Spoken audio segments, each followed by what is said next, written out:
하나님 말씀 보겠습니다. 이사야 41장 8절부터 10절까지입니다. 이사야 41장 8절부터 10절 말씀 1016페이지에 있습니다. 합독하도록 하겠습니다. 그러나 나의 종도 이스라엘아, 내가 택한 야곱아, 나의 벗 아브라함의 자손아, 내가 땅 끝에서부터 너를 붙들며 땅 모퉁이에서부터 너를 부르고 네게 이르기를 너는 나의 종이라. 내가 너를 택하고 싫어하여 버리지 아니하였다 하였노라. 두려워하지 말라, 내가 너와 함께 함이라. 놀라지 말라, 나는 내 하나님이 됨이라. 내가 너를 굳세게 하리라.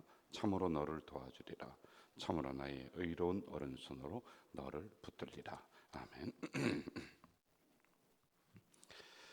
역사적으로 보면은 이스라엘은 결국에는 이제 아수르와 바벨론에게 망합니다, 여러분.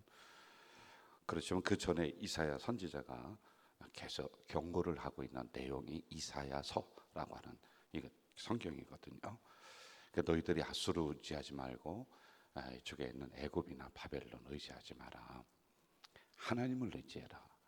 그런데 동맹을 맺어 이쪽 나라 가서 도와달라고 하고 이쪽 나라 가서 도와달라고. 근데 결국에는 그 나라가 이스라엘을 먹어버리는 이런 역사적인 흐름이 있었습니다. 그래서 제가 이 말씀을 드리면서 우리도 저 중국이 우리를 살려주는 게 아니다, 일본이 우리를 살려주는 게 아니다, 우리나라도 하나님 정신으로, 성경의 정신으로 우리가 돌아가야 된다, 이 말씀을 제가 드렸어요. 자, 크게는 한 세 가지 정도의 잘못을 범합니다. 첫째, 하나님을 의지하지 않았던 이 부분이 있었고요. 두 번째는 우상 숭배, 그러니까 하나님을 버리는 거예요. 하나님이 우리에게 해준 게 뭐가 있습니까? 이렇게 이야기를 합니다. 그러니까 하나님이 굉장히 서운해하는 겁니다. 그리고 세 번째는 성전을 함부로 합니다. 그 예배를 함부로 해서 예배 제단이 먼지가 쌓이고 예배가 제대로 진행이 되지 않는 이러한 잘못을 범하게 되죠.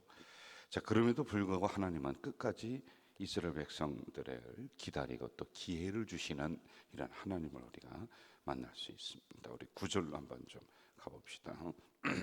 내가 땅 끝에서 너를 붙들며 땅 모퉁이에서부터 너를 부르고 내게 이르기를 너는 나의 종이라. 자, 저를 보세요.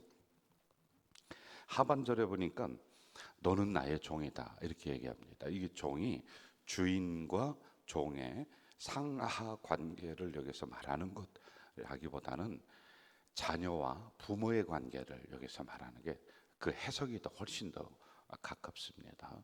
이 무슨 말씀이냐면은 너희들이 바르게 지금 우상을 버리고 다시 예배를 회복하고 나를 의지하기만 한다면은 네가 원래 내 자녀였지 않느냐라고 하는 이걸 계속해서 상기해 주는 거예요. 내가 너를 싫어서 버리는 게 아니다, 미워서 때리는 게 아니다 라고 하는 이 말씀인 겁니다. 저는 이 말씀을 묵상을 하면서 이제 종이라고 하는 이거에 대해서 좀 생각을 많이 했습니다.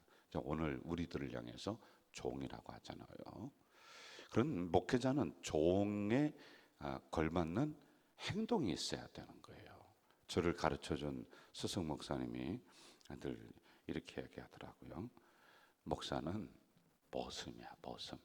교회의 머슴이고 성도들의 머슴이고 하나님의 머슴이다, 이 얘기를 해요. 이제 그 생각을 가지고 교회를 섬기는데 처음에는 그게 참 감사하다, 나를 이렇게 사용해 주는 것도 고맙고 감사하다. 근데 시간이 지나면서 이게 머슴이 아니라 주인이 이렇게 되려고 하는 게 우리들에게 있는 것 같아요. 이거 조심하라 라고 하는 말씀을 그때도 해주셨는데 이거구나. 여러분, 머슴은 항상 초점이 누구에게 있냐면 주인에게 있는 거예요. 그러니까 우리의 초점은 하나님에게 있는 겁니다.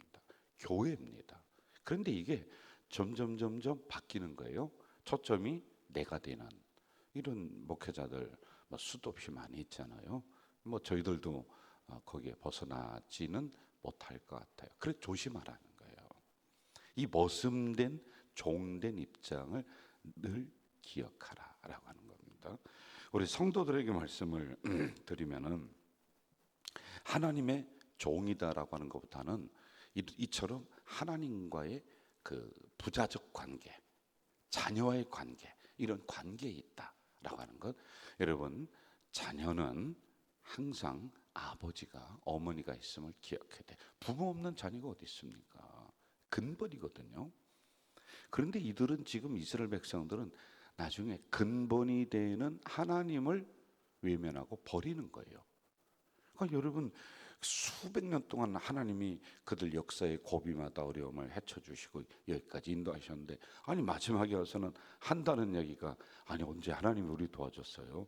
애굽이라는 나라가 우리를 지금 도와주고 있고, 좌수르라고 하는 그런 나라가 우리를 도와주는데 언제 하나님 우리를 도와줬습니까? 이걸 회개를 해야 되는데 이걸 회개를 못하니, 정신을 못 차리는 거예요. 그러니 망하는 겁니다. 그 경고하다 안 되면 망하는 거예요. 자, 또 한번 그 밑에 봅시다. 9절입니다. 너는 나의 종이라 내가 너를 어떻게 했다? 택하였다. 이렇게 나와요. 자, 저를 보세요. 이제 택하였다라고 하는 것은 예정론을 의미합니다. 그러니까 우리는 우연하게 하나님을 믿는 존재가 아니고 우연하게 이 땅에 태어난 존재가 아니에요. 먼저 이 말씀은 이스라엘 백성들이 우연하게 너는 내 자녀가 되고 나의 종이 되었다, 이게 아니라는 걸 먼저 얘기해 주는 겁니다. 이걸 알아야지 그 다음에 이제 해석을 우리에게 하는 거란 말이에요. 그 근본적인 뜻은 이스라엘 백성들에게 예정론, 야 너 내 자녀야, 너 우연하게 주워온 자녀 아니야, 이걸 얘기해 주는 거예요. 자, 이 말씀을 우리에게 적용을 해보면은 태중에서부터 우리를 선택한 하나님의 예정하심이 있다는 겁니다. 자, 그리고 이것이 오늘 이 시점으로 보면은 여러분, 우연히 지나가다가 가자질게 들어와서 가자질게 뿌리를 내리고 여기 교회 다닌다, 아니라는 거예요. 하나님의 구체적인 인도하심, 예정하심, 이게 있다는 겁니다. 어쩌다가 인천으로 이사오고, 어쩌다가 우리 가져질교, 어쩌다가 여기에서 뭐 이렇게 예배드리고, 어쩌다가 인생을 버리세요, 여러분. 아, 하나님의 인도하심을 받는 나구나, 이걸 다시 상기시켜야지만이 되는 거란 말이에요. 이게 우리에게 성립되지 못하면은 어떤 신앙이 되냐면 떠돌이 신앙이 돼요. 여러분, 떠돕니다. 오늘은 이곳, 내일은 저 교회, 평생 떠돌아요. 그래 물어봐요, 그 사람에게. 당신의 영적인 고향, 영적인 교회는 어디입니까? 어딘지를 모르는 거예요. 아니 여러분, 적어도 그런 교회는 있어야 되잖아요. 그 떠돌이 신앙들 이렇게 보면요, 항상 나중에 핑계를 교회에 대고 상대방에게 대거든요. 근데 문제는 누구냐? 자기예요. 그래서 저는 우리 교회 오신 분들, 우리 교회가 마지막 교회가 되도록 위해서 서로 노력하자, 이 얘기를 제가 많이 합니다. 그런데 가만히 보면은 그런 분들이 아멘 하면서 막 좋아해요. 얘가 정말 마지막 교회가 될 겁니다 하는데, 제가 보면 몇 번째 교회인가 이렇게 얘기를 들어보면 우리가 5번째 교회야. 그런데 2년 3년 다니다가 또 옮겨, 또 옮겨, 또 옮겨. 이게 주기적으로 습관화가 돼버리는 거예요.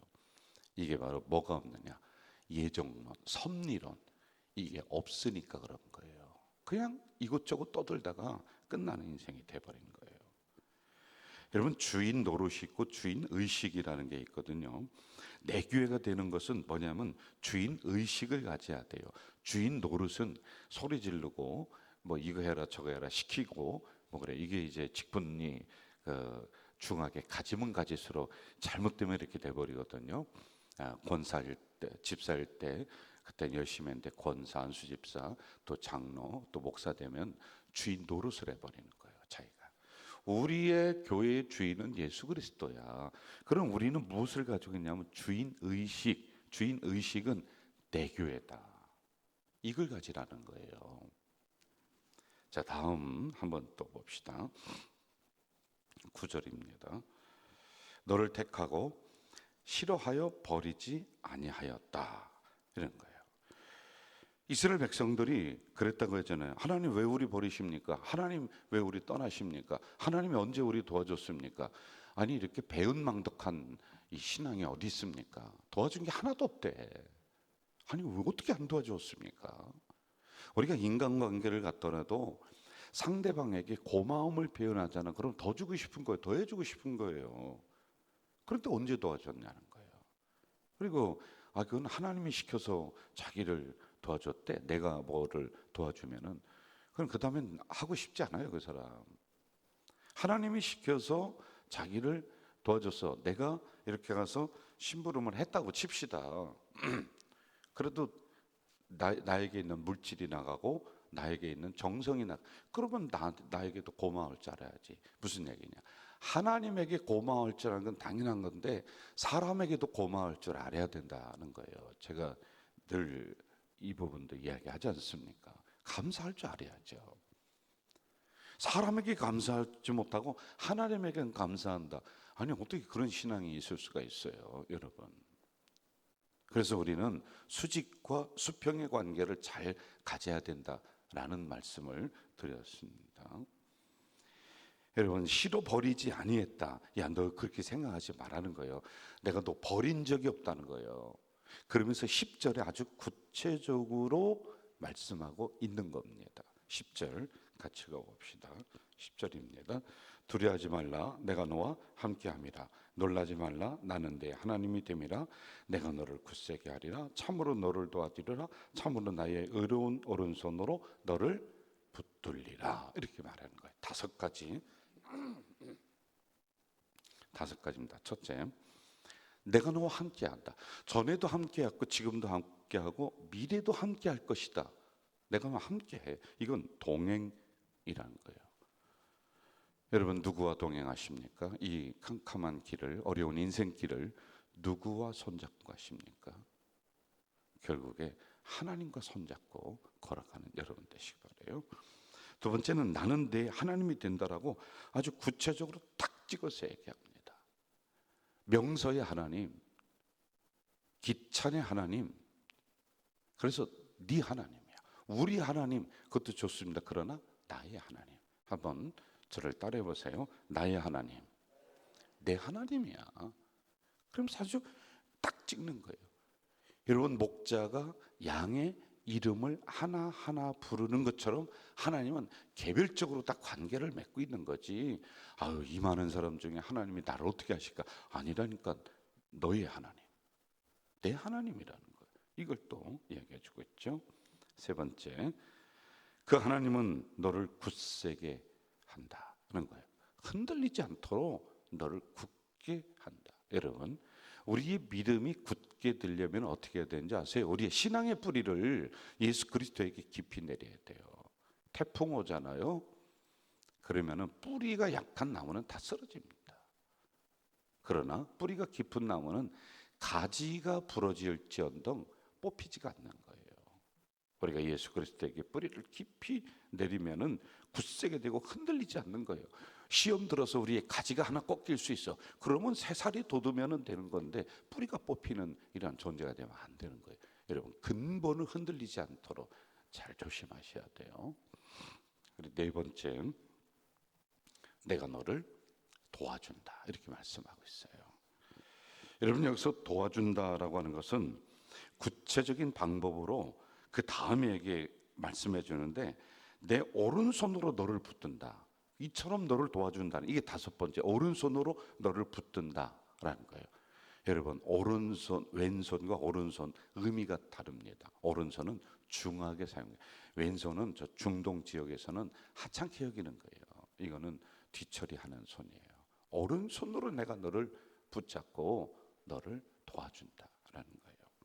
자, 이렇게 이스라엘 백성들에게 구체적으로 원망하는 이들에게 이야기를 했습니다. 말씀을 했습니다. 오늘 우리들에게도 동일하게 말씀하는 거예요. 하나님, 왜 이런 고난이 오죠? 왜 이런 어려움이 오죠? 왜 이렇게 일이 잘 안 되죠?